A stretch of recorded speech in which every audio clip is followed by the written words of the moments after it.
Hi, this is value updates YouTube channel. நம்ம value update channel exclusive legal education கொடுக்குறோம். நம்ம சேனலை வந்து சப்ஸ்கிரைப் பண்ணுங்கள், மறந்துடாதீங்க, பெல் பட்டன் ப்ரெஸ் பண்ணுங்கள், ஷேர் பண்ணுங்கள், கமெண்ட் பண்ணுங்கள். இன்றைக்கி நம்ம பார்க்க போகிற ஒரு சின்ன சட்ட தகவல் என்ன அப்படின்னு பார்க்கும் பொழுது, அதாவது மதுபானம் நாட்டிற்கும் வீட்டிற்கும் கேடு. இந்த மதுபானத்தை ஒருத்தர் வந்து சொந்த தேவைக்காக எவ்வளோ வந்து வச்சுக்கலாம் அப்படிங்கிறத வந்து சட்டப்பூர்வமாக என்ன சொல்லியிருக்காங்க அப்படிங்கிறத வந்து நம்ம பார்க்க போகிறோம். இது என்ன சட்டத்தில் அடிப்படையில் வருது, ஒருத்தர் வந்து ஒரு சொந்த தேவைக்காக வைத்திருக்கிற மதுபானம் என்ன சட்ட அமைப்பில் வருது, எவ்வளோ வந்து மதுபானத்தை சொந்த தேவைக்கு வாங்கி கொள்முதல் பண்ணி வீட்டில் வச்சுக்கலாம் அப்படின்னு சொல்லி நம்ம பார்க்க போகிறோம். அதாவது இந்த சட்ட விழிப்புணர்வு வந்து பார்த்திங்க அப்படின்னா என்ன சட்டத்தின் கீழ் வருதுன்னா, Tamil Nadu liquor possession for personal consumption rule 1996.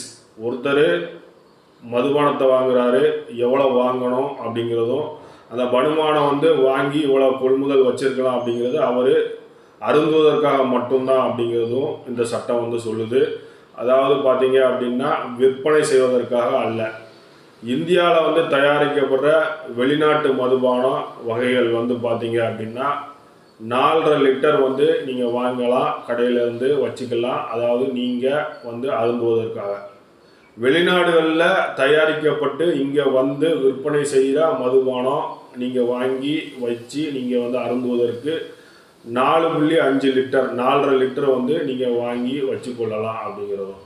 Beer அப்படிங்கிற மதுபானம் அப்படிங்கிறது வந்து பொதுவாக என்ன சொல்லுது அப்படின்னா 7.8 லிட்டர் வந்து வாங்கி வைத்து நீங்கள் அறிஞ்சு கொள்ளலாம் அப்படின்னு சொல்லுது. நீங்கள் விற்பனை வந்து இதை செய்ய முடியாது வாங்கி அப்படிங்கிறது. ஒயின், அதாவது ஆல்கஹால் கண்டென்ட் உள்ள ஒயின் வந்து 9 லிட்டர் வந்து நீங்கள் வாங்கி நீங்கள் அருந்த உங்களுக்கு இந்த சட்டம் வந்து வழிவகை செய்யுது.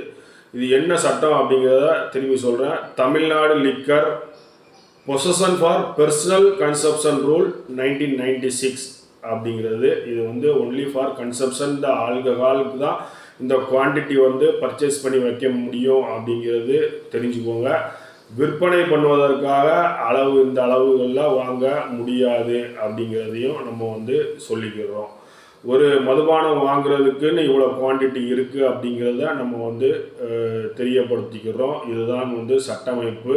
இந்த சட்டமைப்பு அதாவது Tamil Nadu liquor possession for personal consumption rule 1996 அப்படிங்கிறத தெரிவிச்சுக்கிறோம். நன்றி, வணக்கம்.